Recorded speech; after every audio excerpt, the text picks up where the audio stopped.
I'm Steve Johnson, News Director for theDove TV. Check out our other videos and visit our website at theDove.us. Thanks.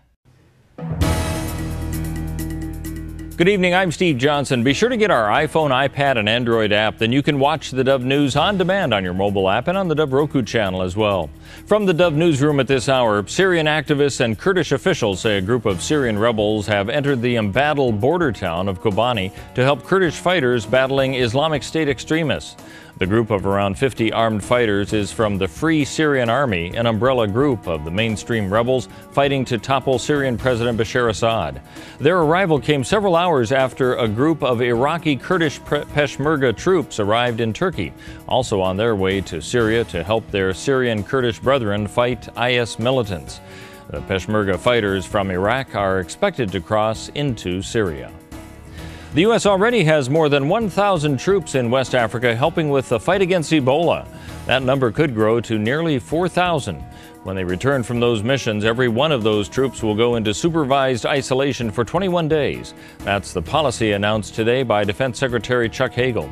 He says the families of the military personnel were looking for a safety valve against Ebola.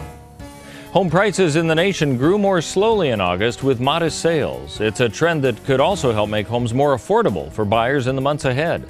The Standard & Poor's Case-Shiller 20-City Home Price Index rose 5.6% in August from 12 months earlier. Now that's down from 6.7% in July. Home prices were rising at double digits as recently as last fall. As far as some parts of the state are concerned, Scott Lewis with the Southern Oregon Multiple Listing Service says the picture is brighter than other areas of the nation.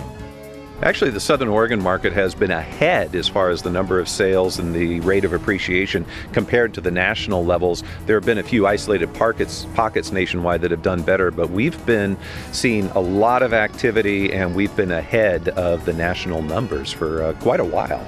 Lewis says for 31 consecutive months they've seen home prices on the rise. He says if the trend continues and you wait to buy your house, you will be paying more.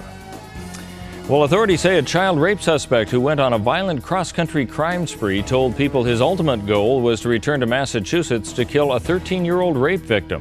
Gregory Lewis of Southbridge, captured in New York on Tuesday night after more than a month on the run. Lewis was arraigned on a fugitive charge. Let's take a look now at what we can expect on the weather scene. It's brought to you by Grange Co-op. For Northern California, a slight chance of rain tonight, otherwise clear skies with a low of 47. 71 tomorrow, a slight chance of rain. Expect the rain to really come in on Friday with a high of only 51. As we head over into the Klamath Basin, partly cloudy tonight, a 20% chance of rain, low of 43. 67 the high tomorrow with mostly sunny skies. Rain expected on Friday with a high of 48. As we move along the Oregon coast, partly cloudy tonight, really a 20% chance of rain, low of 57. 64 the high Thursday, 59 Friday with rain expected both days. As we move inland to the Bend area of Central Oregon, expect a good chance of rain tonight, low of 47. 66 and some clearing tomorrow, 49 on Friday with a good chance for rain. And for Southern Oregon, mostly clear tonight, slight chance of rain. 72 tomorrow the high, 55 on Friday with a good chance of rain. That's your news and weather on the Dove.